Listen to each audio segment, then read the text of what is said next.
If narcissism were a family heirloom, it'd be that ugly vase that nobody wants, but somehow it keeps ending up on your shelf anyway.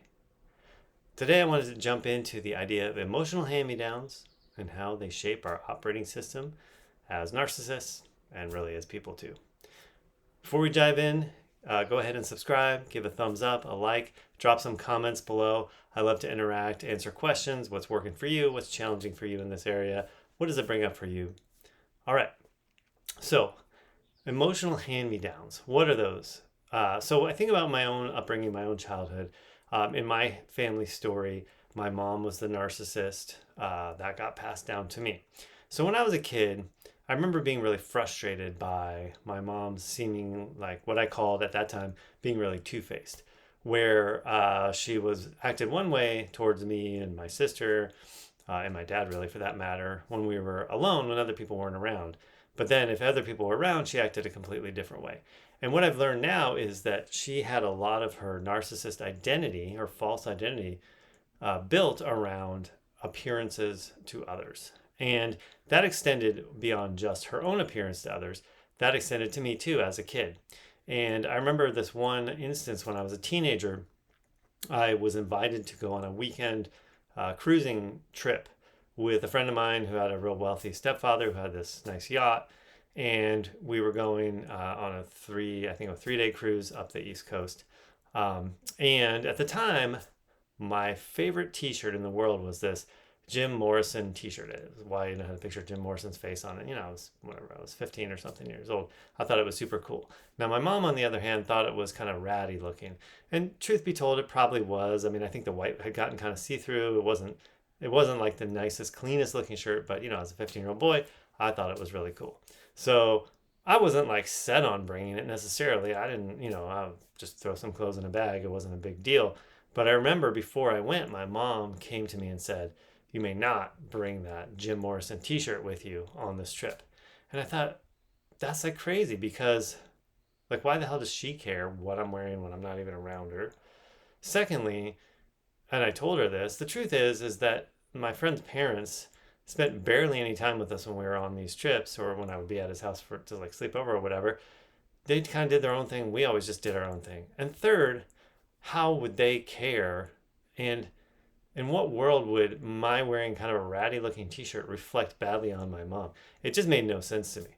So at that point, being who I was as a kid, I'm like, I'm definitely bringing that shirt with me. Well, lo and behold, when it came time to be packing, which was, a day before I was going to leave, I couldn't find that shirt anywhere. I looked all over, all of my drawers, my laundry basket, everything. It was nowhere to be found. Later, I learned, and I suspected at the time, that my mom actually took that shirt and hid it to make me not bring it. And I was furious. I'm like, what in the world? It just doesn't make any sense that this kid's parents are going to see my t-shirt and think badly about you being my mom. And it used to just infuriate me, her focus on appearance to others. And I thought, as many teenagers do, I will never be like that. Well, I'm not like that. Exactly. I'm like that with my own twist. And that's really often how we do it as kids. What we learn from the example of our parents, even if we don't like what we see, even if it irritates us and frustrates us, like this kind of thing did with me, I made my own twist on it. And so for me as a parent now, I've been a parent now for 18 years, this is how it shows up for me. I don't have an obsession or a big concern about whether my kids are dressed cleanly or in a ratty t-shirt. If they like their clothes, great. It's great. However they want to express themselves, that part's no big deal. But what I have discovered over these years of being a parent is I do still, and less so as I become conscious and aware, have a high concern for how I am viewed based on my kids. Not their physical appearance, but how they behave. I've lived for over 20 years now around working with and now in a community with people who are really interested in self-development and understanding themselves and all that kind of stuff. Part of how I came to this new discovery that led to this channel and everything. But I always have gotten so uptight and almost irrationally nervous or concerned about if the other adults who I know, who my kids know, see my kids acting a way that's maybe not conscious or not awakened or whatever the case may be, that they're going to judge my parenting because of my kids' behavior, and that's going to reflect badly on me. Now, a lot of people might have that experience or that concern, but with the narcissist personality, and especially unawake narcissism, it is like if the normal person has a 10 on the scale of concern, mine's like 100 or 1,000 in terms of, it's almost like soul crushing to have somebody view me as a bad parent because of my kids' behavior. So that's really how I got that lovely family heirloom that nobody wants handed down to me. And it's like, until you become awake to it, you don't even realize you're running the same programs until you have a chance to like see them in action and really, massage out the mathematics of it. And so what do I do about that? I still notice it comes up, but as I notice it, I can acknowledge, okay, these other people's opinion about me as a parent based on my kids' behavior does not define who I am actually.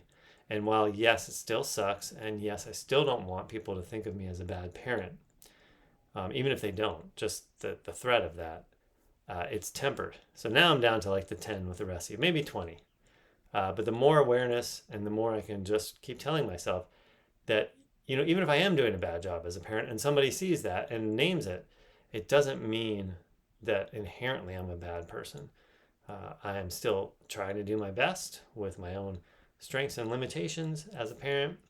So I just kind of keep my focus in that direction rather than on the direction of a soul crushing, reality of somebody thinking and finding out I'm a bad parent. So the message here, the lesson is, while we're given those hand-me-downs and those programs are installed deep into the operating system, very deep, as we start noticing, as we become aware, as we continue to tell ourselves the truth of the situation, those programs have less and less power over our activities, our thoughts, and our behaviors. We don't have to keep running those same programs over and over. We can choose which patterns to keep, which patterns to rewrite, which patterns to tweak a little bit.